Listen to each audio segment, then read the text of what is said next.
Hello, it's Tom Donald from the London Contemporary School of Piano.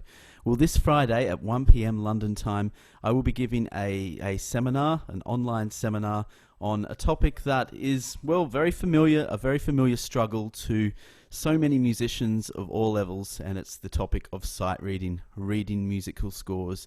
So why is this an area that students struggle with so much? I think there's many reasons for it. I think these days that music is such a multifaceted discipline. There's so many aspects to being a musician. There's the compositional element, there's the production element, there's the contemporary elements, there's the classical elements, the technical elements. And I think sight reading just becomes one of these things that not only gets pushed aside a little bit, but also has a lot of misunderstandings to it.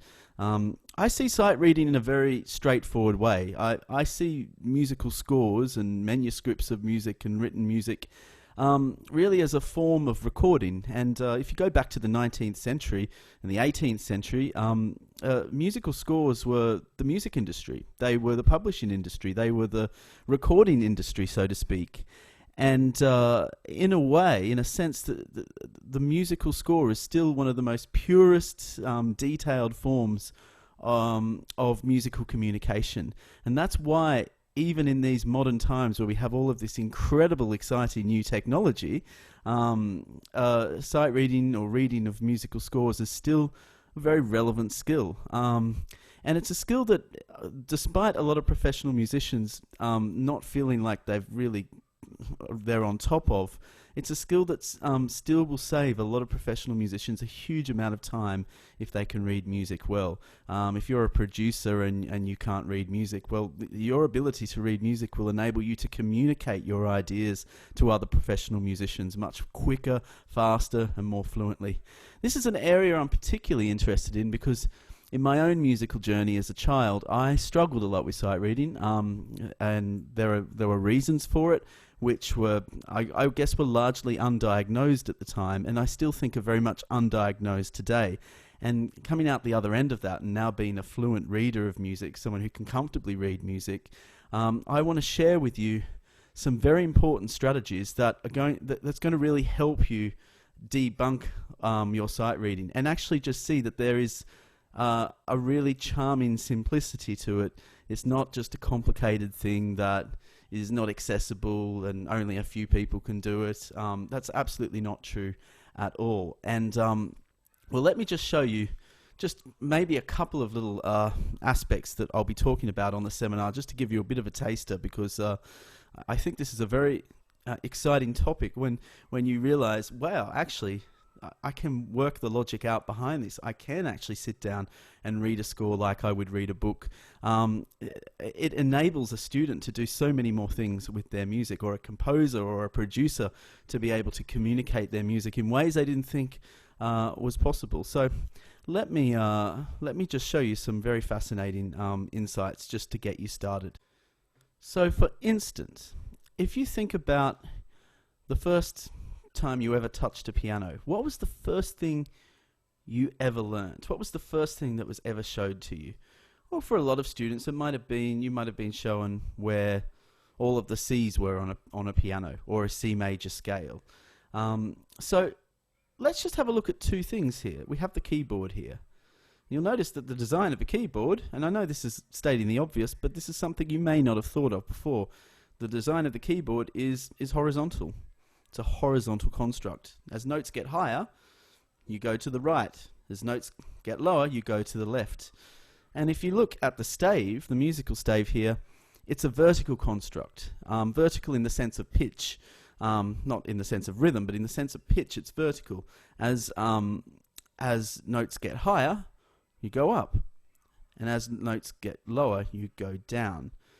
And so for many people, what's going on the keyboard and what's going on in the notation, there's a big disconnect, and that's the source of the problem. It's the source of them not feeling confident with their reading. So just imagine you did this for a moment. Just visualize this. Get your keyboard and flip it. Flip it so the top notes are pointing in the sky and the low notes are pointing down towards your feet. Just imagine if you could do that. Imagine how you'd have to play the piano. You'd be sort of clawing your way up or clawing your way down. And this is how we translate it onto the musical stave. So for instance, if I start on middle C, the C above middle C, you'll notice this correlation. And you want to make a pivot of all of these notes that you first associated the piano with. So let's say it was all the C's on the piano. So if the first thing you were to do is just to mark the score, all of these pivotal places, you now have a roadmap of familiarity, of places that are familiar to you on the score and on the keyboard. And then the next step is, let's take that C and the C above middle C, is then to fill the gaps in between. And this Friday, I'll be showing you step by step these processes that you can take to start developing an understanding of how to look at the score. I'll also be talking about intervals, and I'll be showing you how to read by pattern rather than just by notes. Music is patterns after all. Notes go up, notes go down. And also to link in scales and chords to the score, and how you can link your current knowledge and musical vocabulary to the score. And finally, I'll be showing you some really fun sight reading techniques and practice tips that have really helped me, that are really fun and enjoyable. So how to sight read and practice your sight reading without it being taxing on your brain, but actually being something that's enjoyable. I think one of the biggest reasons why people just don't feel motivated to practice reading music is because they're just not particular. It doesn't really sort of rock their boat. There are other things they'd prefer to do musically that are far more emotionally satisfying, and that's a very real argument to make. If something is more emotionally satisfying, there's more of a chance you're going to put time into it. So I'm going to show you some really satisfying techniques you can apply to your sight reading practice that's going to make it really fun. Like for instance, just following a score and listening to a beautiful recording of a piece of music. You can just sit down and do that every day.